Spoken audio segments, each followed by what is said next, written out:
தேவனுக்கு ஸ்தோத்திரம். மக்கள் அனைவருக்கும் வணக்கம். இந்த நாளிலே நாம் கர்த்தருடைய வார்த்தைகளிலே ஒரு வசனத்தை தியானிப்போமாக.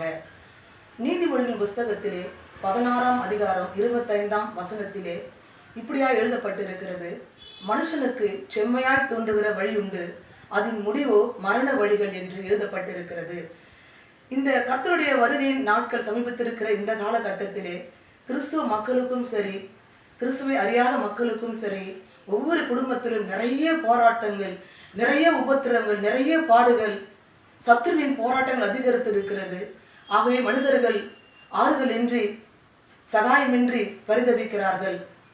எனவே நாம் கர்த்தருடைய வசனத்தை முன்வைத்து கர்த்தருடைய பாதத்திலே நாம் அமர்ந்து நம்முடைய இருதயத்தின்படி நாம் நடவாமல், நம்முடைய சிந்தனையின்படி, நம்முடைய நினைவுகளின்படி, மனுஷனுடைய ஆலோசனையின்படி நாம் எந்த முடிவையும் எடுக்காமல், நம்முடைய உபத்திரவத்திலே, நம்முடைய பாடுகளிலே, நம்முடைய வியாதி நேரங்களிலே, நம்முடைய கடன் தொல்லை பிரச்சனைகளிலே கர்த்தருடைய பாதத்திலே நாம் அமர்ந்து ஜெபித்து அவருடைய பாதைகளை நாம் கைக்கொண்டு நாம் நடப்போமானால் அப்பொழுது அது நமக்கு செம்மையான வழியாக இருக்கும்.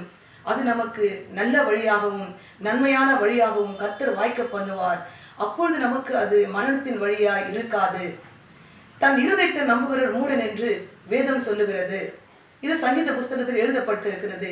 எனவே நாம் நம் இருதயத்தின்படி நடந்தால் அது நமக்கு நன்மையாக வாய்க்காது என்பதை கர்த்தருடைய வார்த்தையின் மூலம் நான் தெரிவிக்கிறேன்.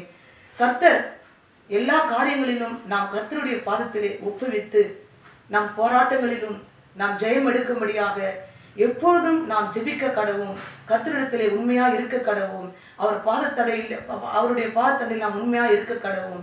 கர்த்தர் நம் எல்லாரையும் ஆசீர்வதிப்பாராக. கர்த்தருடைய நாமம் மகிமைப்படுவதாக. ஆமீன். அல்லேலூயா. Praise the Lord.